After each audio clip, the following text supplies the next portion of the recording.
आपको बता दें कि 243 सीटों के पहले रुझान सामने आ गए हैं और यह पहले रुझान यह कह रहे हैं कि भाई एनडीए को कोई रोक नहीं सकता है, क्योंकि एनडीए इस वक्त 160 सीटों पर आगे चल रही है। जी आपने सही सुना, 160 सीटों पर एनडीए आगे चल रही है। और अगर बात की जाए महागठबंधन की तो 79 सीटों पर आगे चल रही है और 4 अन्य चल रहे हैं, जिसमें जनसुराज असदुद्दीन ओवैसी की जो पार्टी है वो शामिल है। इसके साथ ही अगर बात की जाए कि कौन सी पार्टी कितने सीटों पर आगे चल रही है, तो बीजेपी 69 सीटों पर आगे चल रही है।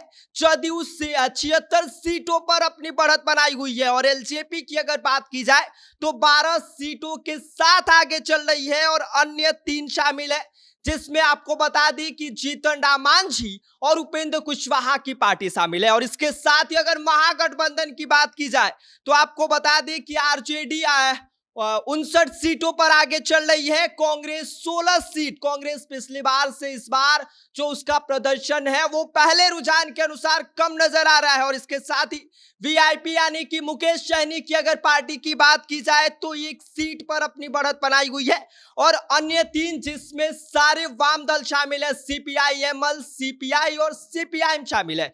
और इसके साथ ही आपको बता दें कि पहला रुझान ये कह रहा है कि भाई इस वक्त जलवा नीतीश कुमार का दिख रहा है। जिस नीतीश कुमार को लोग बूढ़ा शेर समझ रहे थे, वह इस वक्त सबके आगे सवा शेर निकले। इस वक्त की सबसे बड़ी खबर यही है कि जदयू एनडीए में सबसे नंबर 1 पार्टी बनी हुई है। वही एनडीए जो इस वक्त 243 सीटों के पहले रुझान में 160 सीटों पर इस वक्त आगे चल रही है। इसके साथ ही आपको बता दें कि महुआ से तेज प्रताप यादव इस वक्त पीछे चल रहे हैं और वहां से एलजेपीआर लीड कर रही है, यानी कि 2 भाई की जो लड़ाई है उसमें फायदा इस वक्त एलजेपीआर उठा रही है। और चनपटिया से मनीष कश्यप इस वक्त पीछे चल रहे हैं।